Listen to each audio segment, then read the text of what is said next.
Sir, মালটাকে ধরে এনেছি। সাবধান করেছিলাম তোমাকে। আমার এলাকায় পতঞ্জলি কোম্পানির মদ ছাড়া অন্য কোনো কোম্পানির মদ বিক্রি করা যাবে না। তা সত্ত্বেও তুমি আবার অন্য কোম্পানির মদ বিক্রি করেছো।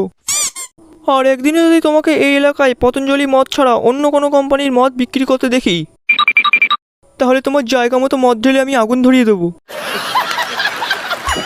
যতই তোর বাংলায় পাওয়ার থাকুক না কেন, এখন তুই পুরনো হয়ে গেছিস।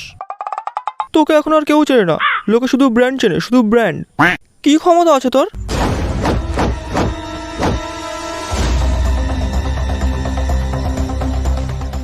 জানি না তোর মতো এত ফালতু কোম্পানি ইন্ডিয়ায় কি ছিড়ছে। এদিকে ব্র্যান্ডের নামে বোতলের মুদ ভরে বিক্রি করছিস তোরা। বাংলার আসল টেস্টটাকেই পুরো পাল্টে দিয়েছিস তোরা হারামজাদা। কেউ যদি ভুল করে তোদের বাংলায় জল না মিশিয়ে এক প্যাক খেয়ে নেয়, সে সোজা উপরে টিকিট কাটবে। তোর মুখ কিন্তু বেশি চলছে বাংলা, একদম আমার পাওয়ারের মতো। কিন্তু তোর থেকে আমার সেল বেশি, সেটা গুগলে সার্চ মারলেই বোঝা যাবে।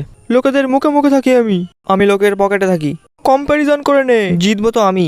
এত কনফিডেন্স ভালো না। তোকে কিনতে গেলে লোকে 10 বার ভাবে যে 100 টাকায় 10 প্যাকেট বাংলা হয়ে যাবে। এবার যা, ইন্ডিয়া থেকে পালা।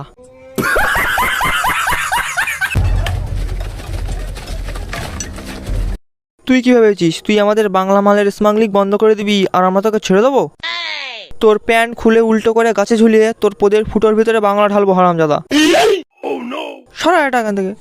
गजब बेइज्जती है।